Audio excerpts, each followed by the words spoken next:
ഇന്ന് 2 ഗോൾ തോൽക്കും ബ്രസീൽ ഉറപ്പ്. അതിലൊരു അപ്പീലല്ലേ നിങ്ങൾ നോക്കിക്കോളി. നെയ്മർ ഇറങ്ങൂലെന്നാണല്ലോ അഞ്ചലോട്ടി പറഞ്ഞത്. ഇറങ്ങിയ നമ്മൾ ടീമുണ്ട്, വിനിയോഗമൊക്കെ ഉണ്ടല്ലോ. എന്തായാലും ടീം നല്ല സെറ്റപ്പ് കാര്യങ്ങളൊക്കെയാണ്, നല്ല കോൺഫിഡൻസ് തന്നെയാണ്.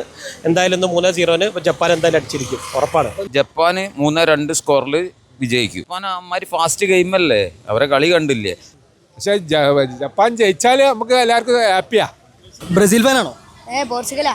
ഇന്ന് ബ്രസീൽ ജപ്പാനും കളി എടുക്കണ്ടേ, ആര് ജയിക്കുന്ന തോന്നണേ? Brazil Neymar ഉണ്ടായോണ്ട്. ജപ്പാനല്ലേ, പിന്നെ ഏഷ്യൻ ചാമ്പ്യന്മാരല്ലേ, എന്ത് നോക്കാനാണ്? തീർച്ചയായിട്ടും തോൽപ്പിക്കും. എന്ത് പറയാൻ 2-1 തോൽക്കും. ബ്രസീൽ തോൽക്കും, തർക്കമില്ലല്ലോ. ജപ്പാനല്ലേ, പിന്നെ ഏഷ്യൻ ചാമ്പ്യന്മാരല്ലേ. ഇന്ന് നല്ല ആവേശമല്ലേ, നല്ല ആവേശമുള്ള കളിയാണ് ഇന്ന് നടന്നുകൊണ്ടിരിക്കുക. എന്തായാലും അവസാന ഇതിൽ വരുമ്പോൾ ഫൈനലൈസ് ചെയ്യുമ്പോൾ എന്തായാലും ബ്രസീൽ 2-0 3-0 ജപ്പാൻ എന്തായാലും അടിച്ചിരിക്കും. ടീം നല്ല സെറ്റപ്പായി, നല്ല കെട്ടറപ്പ് ഉണ്ട്, പാസും കാര്യങ്ങളൊക്കെ നല്ല ക്ലിയർ പാസും കാര്യങ്ങളൊക്കെ തന്നെയാണ്. ഇപ്പോൾ കളിൻ്റെ അനുസരിച്ച് നോക്കുമ്പോൾ എന്തായാലും ബ്രസീൽ ഇപ്പോൾ നല്ല സെറ്റപ്പായിട്ടാണ് കളിച്ചുകൊണ്ടിരിക്കുന്നത്.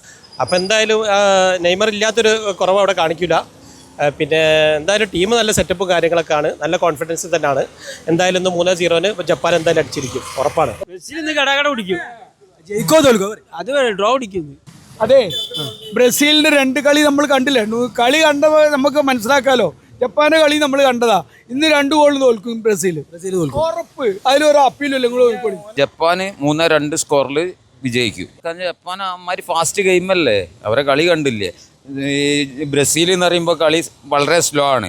ഈ നെയ്മർ എന്ന് പറയുന്ന ഒരു താരത്തിനെ ഇവർ വെച്ചിട്ട് ആകെ ഈ 3 കളി നടന്നിട്ട് ആകെ ഒരു 10 മിനിറ്റ് ആ പ്ലേയേഴ്സിനെ ഇറക്കിയിട്ടേ ഉള്ളൂ.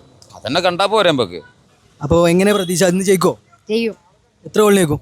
2-1. 2-1. അത് എത്ര കോൺഫിഡൻസ് പറയാൻ കാരണം?